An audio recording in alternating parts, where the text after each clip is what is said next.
ഓം ഗുരുർബ്രഹ്മാ ഗുരുർവിഷ്ണുർ ഗുരുർദേവോ മഹേശ്വര ഗുരു സാക്ഷാത് പരബ്രഹ്മ തസ്മൈ ശ്രീ ഗുരവേ നമഃ. സദാശിവ ദർശനം ശ്ലോകം 6.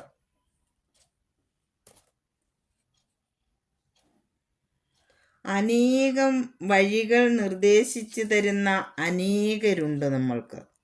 അങ്ങനെ അതെല്ലാം തന്നെ അസത്യത്തിൻ്റെ വഴികളാണ്. സത്യം ഒന്ന് മാത്രമേ ഉള്ളൂ. അസത്യം എത്ര വേണമെങ്കിലും ആകാം. ഇങ്ങനെ ജീവിത ലക്ഷ്യമായി കാണാതെയുള്ള ജീവിത മാർഗങ്ങളും വളരെയധികമുണ്ട്. സത്യത്തിലേക്ക് നയിക്കുന്ന ഒരു വഴി പോലെ തന്നെ അസത്യത്തിലേക്ക് നയിക്കുന്ന കുറേ വഴികൾ നമ്മുടെ മുമ്പിൽ നമുക്ക് തുറന്നു കിടക്കുകയാണ്. സകലതും ഭഗവാന്റെ ഭാവ അഭിനയത്തിൻ്റെ അംശങ്ങളാണ്. ആ സ്ഥിതിക്ക് ഈ തുറന്നു കിടക്കുന്ന തെറ്റായ വഴികളും ഭഗവാന്റെ തന്നെ അംശങ്ങളല്ലേ? സത്യത്തിലേക്കുള്ള വഴിയായും അസത്യത്തിലേക്കുള്ള വഴിയായും അത് സത്തായി അസത്തായി ചീത്തയായും നല്ലതായും വിദ്യയായും അവിദ്യയായും ഒക്കെ ഭാവം പകർന്നു തരുന്നത് ഭഗവാന്റെ മായാവിലാസമാണ്, ഭഗവാന്റെ ഭാവ പ്രകടനങ്ങൾ മാത്രമാണ് എന്നാണ് 5-ാം ശ്ലോകത്തെ കൊണ്ട് ഗുരു നമ്മൾക്ക് പറഞ്ഞു തന്നത്. ഇനിയും ശ്ലോകം 6. നിനക്കിലിന്ദു ചൂടനൊന്നു തന്നെ നീയൊഴിഞ്ഞു മറ്റെനിക്കു ദൈവമില്ല പൊൻവിളക്കിളയ്ക്കുമാഴിയേ മനം തുടങ്ങി എണ്ണുമെണ്ണമൊക്കെ നെക്കി നക്കിടും കനം കുറഞ്ഞ മേനിയെ കനിഞ്ഞു വന്ന കന്നലെ. നിനക്കിൽ നമ്മൾ ചിന്തിച്ചു നോക്കിയാൽ ചന്ദ്രകല തലയിൽ ചൂടിയിരിക്കുന്ന ഈ ഭഗവാൻ മാത്രമാണ് സത്യം. ഭഗവാൻ നീ ഒന്നു മാത്രമാണ് ദൈവം. നീ ഒഴിഞ്ഞ് നീ അല്ലാതെ എനിക്ക് മറ്റാരും ഇല്ല. ഒരു പൊൻവിളക്ക് കൊണ്ട് കത്തിച്ച് വെച്ചിട്ട് അതിൻ്റെ പ്രഭയോടുകൂടി കത്തിയെരിയുന്ന സ്ഥലത്ത് ഒരു തീക്കുണ്ടമായി നിൽക്കുന്നവനാണ് ഈശ്വരൻ. മനസ്സ് അതുപോലെ എണ്ണമൊക്കെ നെക്കി നമുക്ക് മനസ്സ് തൊട്ട് നമ്മൾക്ക് തിരിച്ചറിയാവുന്ന നമ്മളുടെ എന്തെല്ലാം ഉണ്ടോ അതെല്ലാം തന്നെ നെക്കി പിഴിഞ്ഞ് അവയുടെ സാരമെടുത്തിട്ട് ആനന്ദരൂപത്തിൽ അനുഭവിച്ചു കൊണ്ടിരിക്കുന്ന കനം കുറഞ്ഞ മേനിയെ അതിസൂക്ഷ്മമായ സ്വരൂപത്തോടു കൂടിയവനാണ് ഭഗവാൻ. കാരണം ഭഗവത് ശരീരം സൂക്ഷ്മമാണ്. കനിഞ്ഞു വന്ന കന്നലെ, അത് അങ്ങനെ കനിഞ്ഞ് ഇറങ്ങി വരുന്ന ശർക്കര പോലെ മാധുര്യമുള്ളവനാണ് അങ്ങ്. അപ്പോൾ മനസ്സു തുടങ്ങി നമുക്ക് പല വക തിരിച്ചറിയാവുന്നതായി എന്തെല്ലാം ഉണ്ടോ അതെല്ലാം സാരമായ ആനന്ദത്തെ സ്വരൂപമായി അനുഭവിച്ചു കൊണ്ടിരിക്കുന്ന സൂക്ഷ്മരൂപിയായ ഭഗവാന്റെ ശർക്കര പോലെ അലിഞ്ഞിറങ്ങുന്ന മാധുര്യമാർന്ന, ചിന്തിച്ചു നോക്കിയാൽ ചന്ദ്രകലാധരനായ നീ, അങ്ങനെയുള്ള നീ ഒന്നു മാത്രമാണ് സത്യം. നീ ഒന്നു മാത്രമാണ് ദൈവം, അല്ലാതെ മറ്റൊന്നും ആരാധനീയമായിട്ട് ഇല്ല. അപ്പോൾ പൊൻവിളക്ക് കത്തിച്ചു വെച്ചാലും അതിന് വലിയൊരു തീക്കുണ്ടം അവിടെ കത്തുകയാണെങ്കിൽ ആ പൊൻവിളക്കിന് എന്താണ് പ്രഭ? അതുപോലെയാണ് അവിടെ എല്ലാ മനുഷ്യർക്കും ആരാധ്യമായ ഒന്ന് ഉണ്ട്. നമ്മളിപ്പോൾ ജീവിതത്തിൽ എന്തിനെങ്കിലും ആരാധിക്കുന്നതായി ഓരോരുത്തരും നമ്മൾ ആരാധന മനോഭാവത്തോടു കൂടി കാണുന്നു. കൂടുതൽ ആൾക്കാരും ഈശ്വരനെയാണ് കാണുന്നത്, അല്ലേ?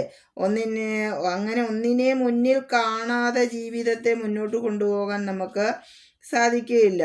ചിലർക്ക് പണമാണ് ആരാധ്യം. അവരുടെ ലക്ഷ്യം എന്ന് പറഞ്ഞാൽ എത്രയും പണം ഉണ്ടാക്കുക. അങ്ങനെയുള്ളവർ അതിനു വേണ്ടി ജീവിക്കും. ചിലർക്ക് അധികാരം വേണം, ചിലർക്ക് പദവി വേണം, ചിലർക്ക് ചില വിശ്വാസ പ്രമാണങ്ങളുണ്ട്, അതവർ മുൻനിർത്തിക്കൊണ്ട് അല്ലേ ധർമ്മങ്ങളൊക്കെ അനുഷ്ഠിച്ച് ജീവിക്കുന്നവരുണ്ട്. ചിലർക്ക് ചില മൂർത്തികളാണുള്ളത്, ചിലർക്കാണെങ്കിൽ എൻ്റെ മതം, എൻ്റെ രാജ്യം, മറ്റു ചിലർക്ക് എൻ്റെ ചിത്രകല, ചിലർക്ക് സാഹിത്യകാരന്മാർക്ക് എൻ്റെ സാഹിത്യമാണ് വലുത്. ചിലർ ശാസ്ത്രം പഠിക്കുന്നവരാണെങ്കിൽ അവർ പറയും അവർക്ക് ശാസ്ത്രമാണ് വലുത്. ഇങ്ങനെ ഓരോരുത്തർക്കും നമ്മൾ ഓരോരുത്തരും ആരാധിക്കുന്ന വസ്തുക്കളും വസ്തുതകളും ഒക്കെ വേറെ വേറെയാണ്. അത് സ്വയം ആരാധ്യമായതുകൊണ്ടല്ല, ആ വസ്തു ആരാധിക്കപ്പെടേണ്ടതാണ്, അതുകൊണ്ട് ഞാനത് ആരാധിക്കുന്നു എന്നുള്ളതല്ല. അത് നമ്മൾ ഉദ്ദേശിക്കുന്ന, നമ്മൾക്കതിൽ നിന്ന് പരമമായ ആനന്ദം തരുന്നു എങ്കിൽ അതാണ് നമ്മുടെ ആരാധനാപാത്രം. അങ്ങനെ മനസ്സിലിരിക്കുന്ന ഒരു സങ്കല്പത്തെ ഒരാദർശമാകാം, എന്തുമാകാം, ഒരു വസ്തുവാകാം. ഒരു വസ്തു കിട്ടിയാൽ നമ്മൾക്ക് സന്തോഷം തോന്നും, പിന്നെ അത് വാങ്ങിക്കണം. അങ്ങനെയൊക്കെയുള്ള നമ്മളുടെ ഇങ്ങനെ എണ്ണി എണ്ണി നോക്കാവുന്നതും ചിന്തിച്ച് നമുക്ക് മനസ്സിലാക്കാവുന്ന ഒക്കെയായി എന്തെല്ലാം മൂല്യമുള്ളതായിട്ടുണ്ടോ അതിനെയൊക്കെ നമ്മൾ മൂല്യമുള്ളതായി കണക്കാക്കും. അത് കൈവരുത്തുന്ന ആനന്ദമാണ് നമ്മളെ അതിലേക്ക് ആകർഷിക്കുന്നത്. അതിലൊക്കെ സാരമായിരിക്കുന്ന ആനന്ദാംശത്തെ നമ്മളൊന്ന് മാറ്റിയെടുത്ത് നോക്കിയാൽ അതീവ മാധുര്യമുള്ള തേൻ പോലെയാണ്, ഉരുകി ഒലിച്ചു വരുന്ന ശർക്കര പോലെയാണ്, ആനന്ദ സാരമാണ് ഭഗവാൻ. ഇപ്പോൾ ആരാധിക്കുന്ന നമ്മളുടെ ഓരോ വസ്തുക്കൾക്ക് അവയ്ക്ക് രൂപം ഉണ്ടായിരിക്കും, ഭാവമുണ്ടായിരിക്കും, എല്ലാം ഉണ്ട്. എന്നാൽ ഈശ്വരന് രൂപമില്ല. അത് സാക്ഷി രൂപിയാണ്, സൂക്ഷ്മ രൂപിയാണ്. ശരീരത്തിൽ വലിപ്പം എത്രയെന്ന് കണ്ടെത്താൻ ശ്രമിക്കുന്നവർ കാണുന്നത് അത് നേർത്ത് സ്വയം ഇല്ലാതായിത്തീരും. ചിലപ്പോൾ അത് വലുതായി എല്ലാറ്റിനെയും ഉൾക്കൊള്ളത്തക്കവണ്ണം വലുതായി മാറും. നമ്മളിങ്ങനെ ഈശ്വരൻ എവിടെയാണ് എന്ന് കണ്ടുപിടിക്കാൻ നമ്മളിങ്ങനെ തിരയുമ്പോൾ ഈ ലോകം മുഴുവൻ നിറഞ്ഞു നിൽക്കുന്നതാണ് ഈശ്വരൻ്റെ ശരീരം. അത് സൂക്ഷ്മമാണ്, നമ്മൾക്ക് കാണാനോ തൊടാനോ കേൾക്കാനോ വയ്യാത്തതാണ്. അങ്ങനെയുള്ള ഒരു ആരാധ്യനായി കാണുന്നത് നമ്മൾ ഈശ്വരനെ മാത്രമാണ്. ഇവിടെ നമ്മൾ പറയുന്നത് പ്രകാശസ്വരൂപനായ ഈശ്വരൻ്റെ സർവോത്തമമായ ആരാധ്യത. ഇപ്പോൾ തലയിൽ ചൂടിയിരിക്കുന്നു ചന്ദ്രകല. അത് തെളിഞ്ഞ നീലാകാശത്തിൽ നിന്നുകൊണ്ട് പൂനിലാവ് പൊഴിയുന്ന ചന്ദ്രനേക്കാൾ സുന്ദരവും ആരാധ്യവുമായ മറ്റൊരു ദൃശ്യം നമ്മൾക്കുണ്ടോ? ഇത്ര കുളിർമയേറിയ പ്രകാശം എല്ലാം കാണാൻ സാധിക്കും. വലിയ തീഷ്ണതയില്ലാത്ത, നമുക്ക് കുളിർമ നൽകുന്ന, മനസ്സുഖം നൽകുന്ന ആ പ്രകാശം ആ ഇന്ദുവിനെ, ആ ചന്ദ്രനെ തൻ്റെ ശിരസിൽ അണിഞ്ഞിരിക്കുന്നു. അതുപോലെ ഭഗവാന്റെ ശോഭ വിളക്കിനോട് ഉപമിക്കാൻ ശ്രമിച്ചു പോയാൽ നമ്മൾ തോറ്റുപോകും. കാരണം പൊൻവിളക്ക് അതിശോഭയുണ്ട് കാണാൻ, അതൊരു നിശ്ചേഷ്ട വസ്തുവാണ്. എന്നാൽ ഈശ്വരൻ എന്ന് പറയുന്നത് ജീവിക്കുന്ന സത്യമാണ്. അത് പൊൻവിളക്കിനേക്കാളും വലിയ രീതിയിൽ എരിയുന്ന ഒരു തീക്കുണ്ടമാണ്.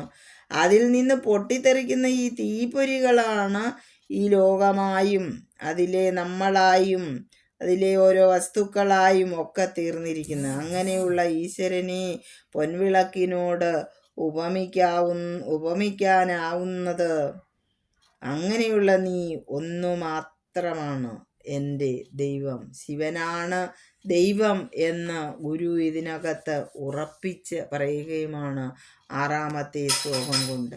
ഓം ശ്രീനാരായണ പരമഗുരവേ നമഃ.